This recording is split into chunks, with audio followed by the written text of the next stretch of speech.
Hello दोस्तों, स्वागत है आप सबका आपके अपने YouTube चैनल एकलव्य एस्ट्रोलॉजी में। और दोस्तों, आज फिर से हमारे साथ मौजूद हैं अपूर्व पाठक जी। अपूर्व पाठक जी, बहुत बहुत स्वागत है आपका दोबारा से। धन्यवाद सर, धन्यवाद। और कैसे हैं आप? बहुत बढ़िया है। और आशा भी कर रहे हैं और चाहते भी हैं कि आप बार बार आते रहें। और पता नहीं क्यों ऐसा लग रहा है कि आप सौभाग्य आप बार बार देते रहेंगे, हम बार बार आते रहेंगे। जी। और दर्शकों को पहले ही जो लोग जानते हैं अपूर्व पाठक जी को, लेकिन इसके अलावा जो नए व्यूअर्स है बता दूं कि अपूर्व पाठक जी जुड़े हुए हैं एकलव्य एस्ट्रोलॉजी से। और आप ये कह लीजिए कि गुरु भाई है मेरे लिए। ऐसा ना समझे कि someone working for me. Discussion होता है, बहुत कुछ चीजें वो हमें सिखाते हैं, बताते हैं। और उस चर्चा में जब भी बात होती है तो कुछ ना कुछ नया निकल के आता है। तो इसीलिए मुझे भी अब आदत पड़ चुकी है कि भाई कोई ना कोई हो साथ में चर्चा के लिए और अपना ज्ञान रखे। वो भी क्लासिकल प्योर क्लासिक्स में से जो चीजें निकाला गया है उसके ऊपर चर्चा हो। और अपूर्व पाठक जी इसमें माहिर है ना। गुरुओं का तो आशीर्वाद है सर चलिए, हमारे पे। हाँ, एक और चीज बता दूं कि अपूर्व पाठक जी प्रेडिक्टिव लेवल 2 में जो कोर्स अभी मेरा 2 जनवरी को पहला लेक्चर है उसका, जो लोग इंटरेस्टेड हैं वो ज्वाइन कर सकते हैं। ऑलरेडी बहुत सारे लोगों ने कर लिया है। स्टिल उसमें भी अपूर्व जी के 5 लेक्चर्स हैं जैमिनी ज्योतिष और नवांश के ऊपर, है ना। तो आप लोग जो इंटरेस्टेड हैं वो आ सकते हैं। सेकेंडली, जो कंसल्टेशन के लिए कॉल करते हैं, मैं अभी कंसल्टेशन नहीं दे रहा हूँ फरवरी तक, है ना। अ, तब तक मैं हमेशा ही कहता हूँ कि मैं अपूर्व जी को रेकमेंड करता हूँ। और जो अपूर्व जी से कंसल्टेशन लेना चाहते हैं, नंबर आपको डिस्क्रिप्शन में मिल जाएगा, आप वहां पर कांटेक्ट कर सकते हैं। तो चलिए अपूर्व पाठक जी, आज क्या हमारी चर्चा, रैंडम चर्चा किस विषय पर होने वाली है और आप क्या लेकर के आए हैं, कुछ बताइए हमें। सर, आज कुछ सोचे थे कि जब आखिरी बार जब उपस्थित थे आपके चैनल पे साक्षात्कार के लिए, तो हम लोगों ने बाधक और छठे भाव पे बातचीत करी थी। हम्म। तो वही सोच रहे थे कि कुछ बाधक पे पिछली बार बात हो गई, तो इस बार कुछ छठे भाव पे बात करनी जाए हम्म। कि अच्छा। आखिर छठा भाव जो है वो है क्या, और मतलब कैसे इसको देखने का क्या क्या नजरिया है, कैसे उसको समझा जाए, क्या किया जाए उसका। तो वो उस विषय पे कुछ जो है सोच अच्छा। रहे थे कि आज कुछ कुछ, लेकिन कुछ ये मानिए कि कुछ प्रिपेयर करके नहीं आए। हाँ। जो भी बोलेंगे बस एक जो मन में आता जाएगा और जो समझ में आता जाएगा, और उसी पे एक चर्चा टाइप की, आप समझिए कि एक बिल्कुल। विषय पे चर्चा हो रही है। चलिए, छठा भाव हमारा केंद्र का आज जो है रहने वाला है कि हमारा ध्यान केंद्रित रहेगा आज छठे भाव पे। चलिए, बहुत बढ़िया है। बहुत पहले ही। हम्म। कुछ एक चीज बता दूं। जी। छठे भाव ये अचानक आज मन में भी कैसे आया, और कैसे जब कोई चीज को होना रहता है तो कैसे उस चीज की शुरुआत होती है। आज हम अपने एक मित्र से चर्चा कर रहे थे छठे भाव के ऊपर। अच्छा। कैसे छठा भाव क्या रोल प्ले करता है शादी को रोकने के लिए, या शादी में बाधाएं कैसे उत्पन्न करता है छठे भाव का। तो इस विषय पे हमारी बातचीत चल ही रही थी। फिर आज किसी के लिए एक रोग प्रश्न भी किए, ओ, वो भी छठे भाव से ही संबंधित है। तो आज पूरा दिन कुछ छठे भाव से संबंधित रहा है। हम्म। और उसी पे चर्चा भी देखिए आज छठे भाव की हो रही है, तो ये एक एक निमित्त है हम्म। क्या हो रहा है। तो चलिए, बिल्कुल शुरुआत की जाए छठे भाव के ऊपर। तो पहले ये समझा जाए कि छठा भाव क्यों बहुत, वैसे तो हर भाव बहुत बहुत ही, हर भाव महत्वपूर्ण है कुंडली का, मगर छठे भाव की विशेषता क्या है। हम्म। दो तरीके के मत हैं। पहला मत, आपने सुना होगा, जो हमारे ज्योतिष जगत के भाई बहन लोग हैं, इनको त्रिक भाव के बारे में जरूर सुना होगा कि एक कुछ भाव होते हैं उनको मिला करके त्रिक भाव बोला जाता है। तो हम्म। त्रिक भाव में से कुछ लोगों का कहना है कि 6, 8 और 12। हम्म। कुछ मत है कि 3, 6 और 11 को त्रिक कहा जाता है। हम्म। ठीक है। बिल्कुल। मैं भी उनमें से ये मानने वाला हूं कि 3, 6 और 11 को मिला करके त्रिक कहते हैं। ठीक ये है। तीनों का जो तिकड़ी बनती है इसको। तो अब आप त्रिक को, दो शब्दों को त्रिक जो है, इसका संधि विच्छेद करिए। हम्म। त्रि क। ठीक है, जब आप उनके बारे में पढ़ेंगे कि किस किस ग्रह की कौन सी डीटीज हैं, किस ग्रह के कौन से भगवान है या क्या है, उसमें से जो शनि के देवता हैं उनका नाम है का, ब्रह्मा जी को कहते हैं। ठीक है, आप ये देखिए ब्रह्मा जी सृष्टि से जुड़े हैं, वो चीजों को निर्मित करते हैं, है ना। ब्रह्मा जो है वो चीजों को बनाते हैं। ठीक है, उनका काम है बनाना, विष्णु जी का काम है पालन करना, और भगवान शिव का काम है संहार करना। तो ब्रह्मा जी सृष्टि से जुड़े हैं, वो चीजों को बनाते हैं। अच्छा, आप ये देखिए कि अब हमने कहा कि 3, 6 और 11 को त्रिक बोलते हैं। 11वें भाव का जो सह स्वामी है वो है राहु, और शनि और राहु कुंभ राशि के 2 स्वामी माने गए हैं। ठीक है, आधे राहु और आधे को। अब आप ये देखिए कि जो एक एक जो राहु का एक वो है कि कहाँ पे ये कौन सी इसकी स्वराशि है, कहाँ पे ये उच्च का होता है और कहाँ इसका मूल त्रिकोण है। अगर आप इस पे ध्यान देंगे तो आपको बहुत बड़ी एक सूत्र समझ में आएगा। आप नैसर्गिक कुंडली को अपने दिमाग में रखिए। ठीक है, राहु 11वें घर का सह स्वामी हो गया, एक्वेरियस कुंभ का, एक्वेरियस का, कुंभ का। वो कन्या में मूल त्रिकोण का होता है। ठीक, 11 और 6, और मिथुन में वो उच्च का होता है। 3, 6 और 11।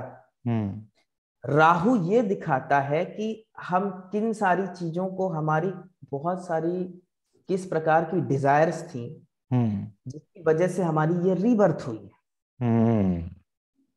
ठीक है, बिल्कुल। तो सबसे बड़ा सूत्र है राहु कहाँ है, कैसा है, उससे हमको पता चलता है कि इस जीवन में हमारा क्या एक पाने रोल है, हम हाँ हम काहे के लिए आए हुए हैं, तो राहु का सबसे बड़ा रोल है उसमें। अब आप ध्यान गौर करिएगा, 6ठा भाव जो है वहां से लगन अष्टम भाव है। बिल्कुल। ठीक है, ब्रह्मा जी वो सारी चीजें देख करके आपको बना रहे हैं वहां से 6ठे भाव से, कि क्या सारी चीजें पिछली छूटी हुई थी, किसकी वजह से आदमी का जन्म हो रहा है, किस प्रकार के ऋण बचे हुए थे। 6ठे भाव की वजह से आप मेनली पैदा होते हैं, सबसे बड़ा इंपॉर्टेंट सूत्र है।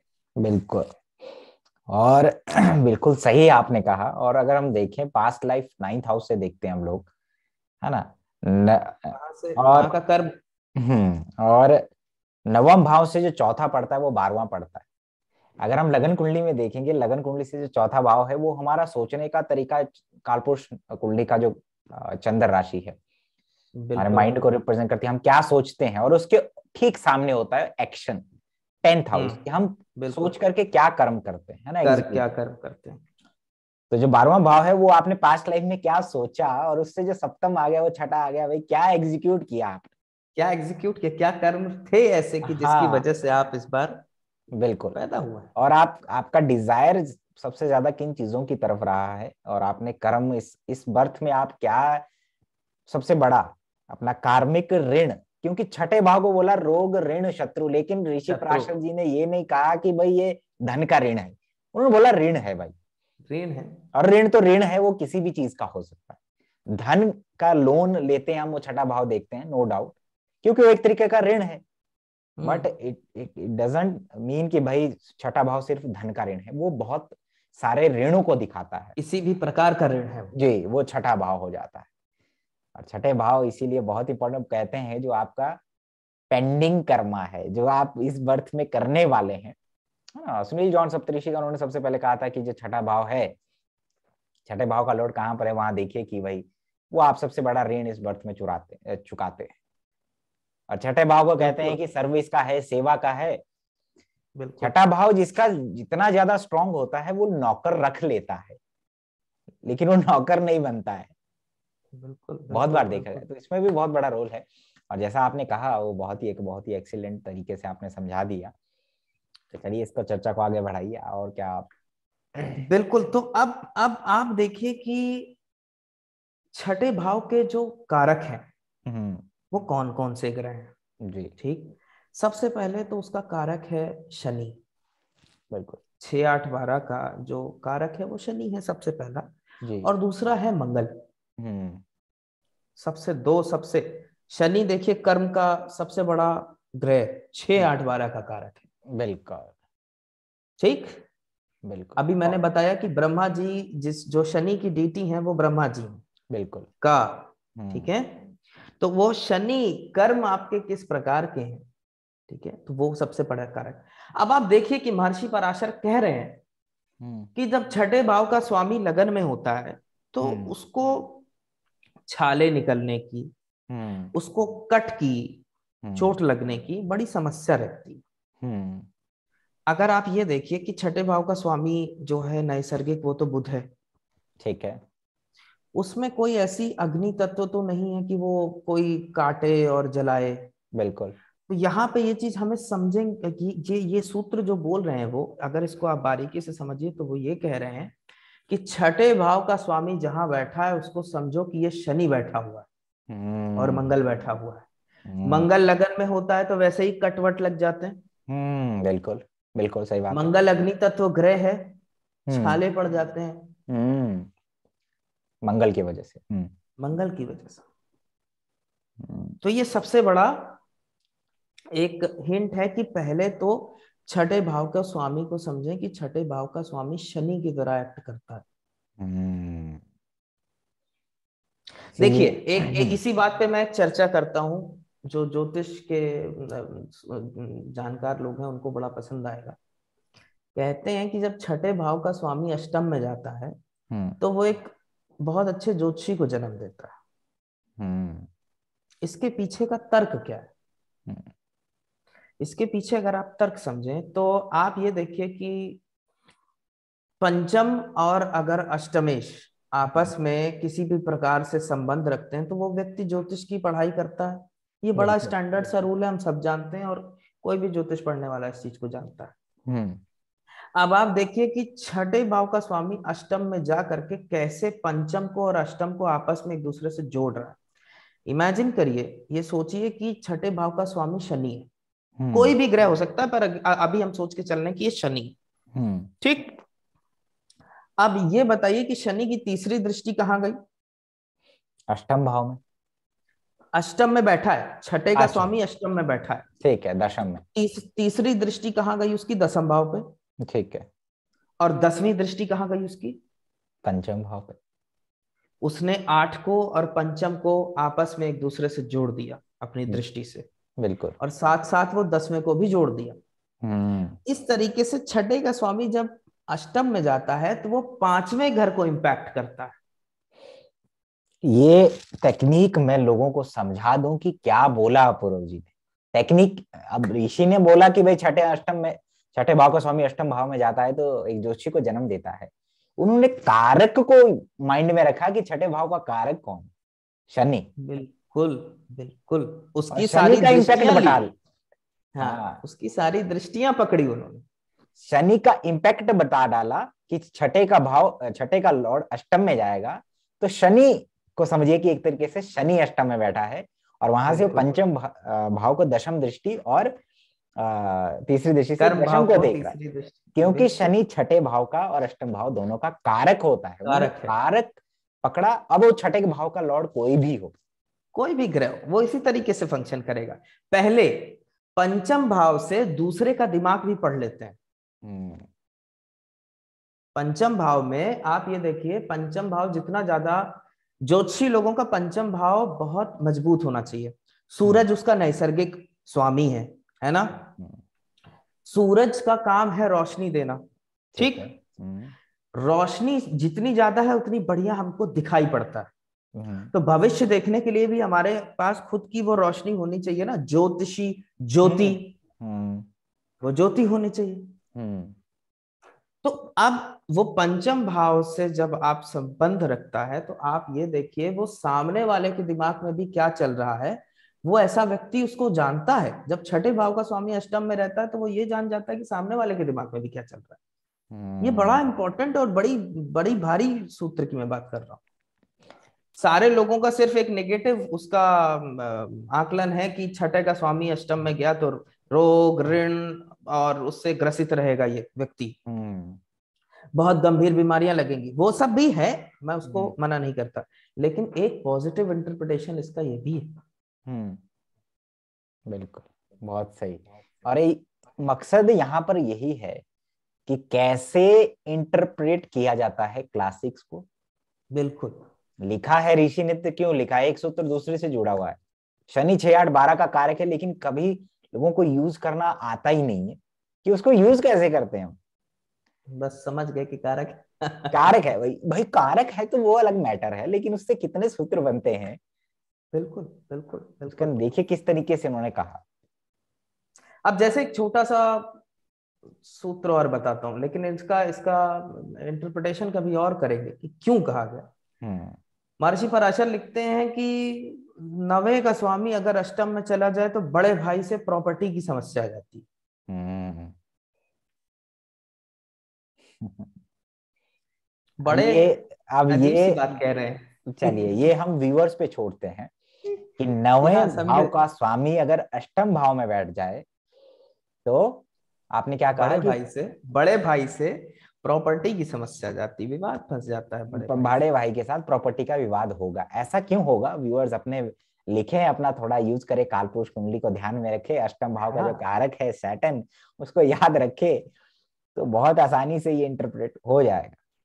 बिल्कुल, आपने चर्चा बहुत है कि ये कभी और चर्चा का विषय होगा। अष्टम भाव पे जब हम चर्चा करेंगे तो हम जरूर यहाँ पे बताएंगे। बिल्कुल बिल्कुल। सूत्र ये है कि नवम का स्वामी अष्टम में जाएगा। जी बिल्कुल। और दूसरा छठे भाव का, जी छठे भाव का स्वामी, हमने कहा कि ऋण है जो आपको चुकाना है इस बर्थ में, तो छठे भाव का स्वामी अष्टम में जाएगा। ज्योतिषी इसलिए बनाएगा क्योंकि अष्टम से रिलेटेड कर्म उसको इस बर्थ में निभाना है ना, क्योंकि भाई अष्टम भाव ऑकल्ट का है, रिसर्च का है, खोज का है। और बड़े बड़े जो ऑडिटर्स होते हैं, बड़े बड़े जो इंस्पेक्शन वाले होते हैं, सीए होते हैं, जिनको बहुत ही एक कीन ऑब्जर्वेशन रखना होता है, दूसरों का एरर निकाल ले, है ना, तो उसमें छठे और आठवें का बहुत बड़ा रोल हो जाता है। और जोशी भी वही होता है, क्योंकि छठा भाव है एरर, गलती, है ना। बिल्कुल। आपके शरीर के अंदर जब वो गलती, एरर आ जाता है आपकी फंक्शनिंग में, उसको हम डिजीज बोलते हैं। या कहते हैं कि एक मैं क्लासिक पढ़ा था कि छठा भाव एलियन थिंग्स को रिप्रेजेंट करता है, फॉरेन थिंग्स को रिप्रेजेंट करता है।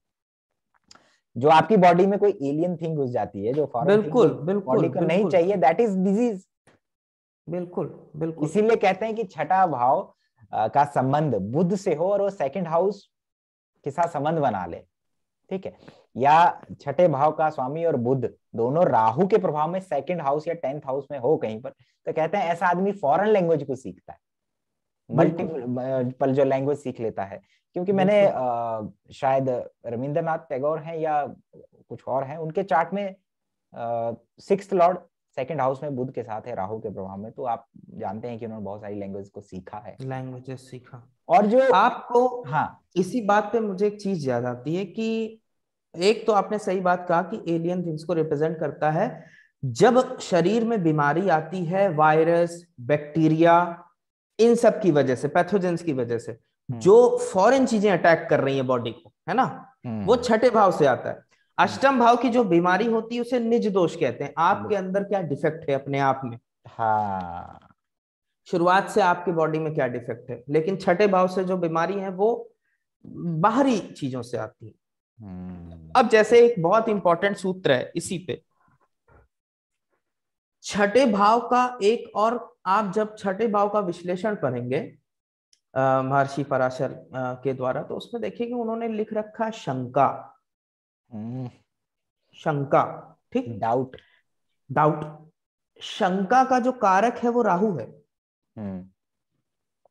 ठीक है। राहु आप ये देखिए कि विदेशी चीजों को भी रिप्रेजेंट करता है। बिल्कुल। महर्षि पराशर ने शंका द्वारा ये भी बता रखा है कि राहु भी उसका एक कारक है। डाउट। छठे भाव का स्वामी अगर शुक्र से संबंध बना ले, ठीक है, ऐसे व्यक्ति को अपने जीवन साथी पे बहुत डाउट रहता है।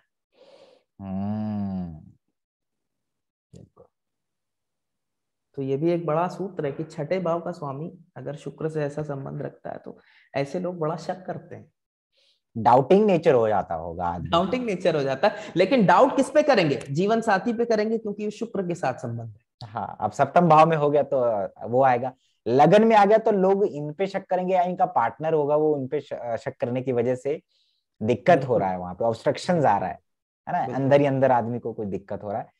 तो इसी पे चर्चा आगे बढ़ाते हैं। और छठा एक हाँ, आप बहुत एक इम्पॉर्टेंट चीज है जो मैं नोटिस करता हूं लोगों में, विपरीत राजयोग से संबंधित एक भ्रम जी।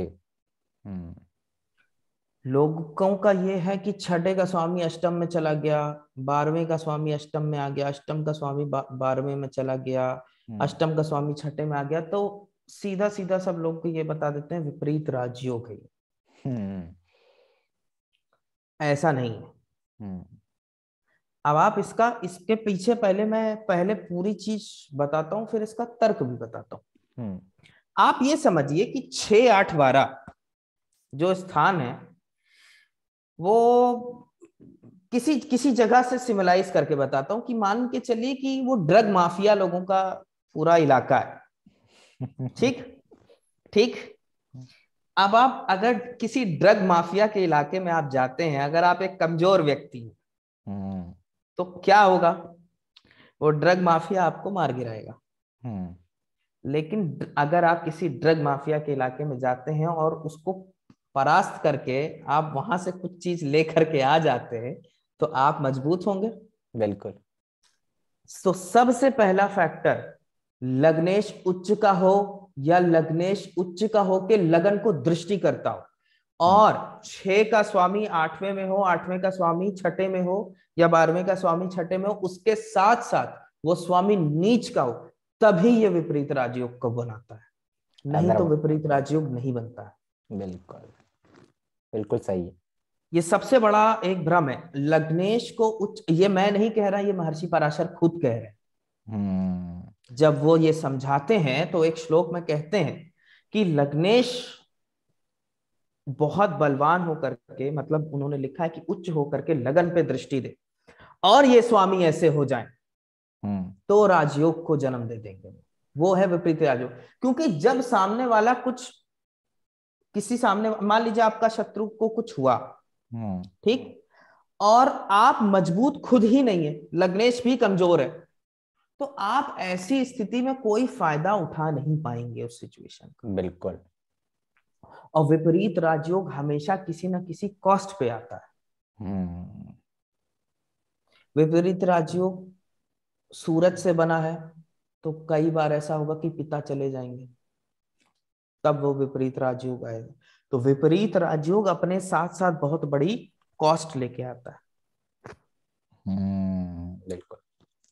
लेकिन लग्नेश कमजोर हो गया तो वो विपरीत राजयोग का कोई मतलब नहीं है। बिल्कुल।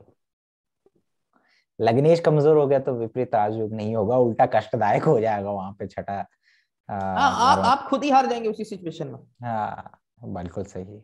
ऐसे लोग जिनका किसी काम में वो शुरुआत करते हैं, दम रखते हैं कि अरे हाँ आई विल डू इट, है ना, क्योंकि फ्री विल से भी जुड़े हुए हैं तीसरा छठा हाउस, कि आप कितना दम रखते हैं किसी सिचुएशन में या किसी चीज को करने में।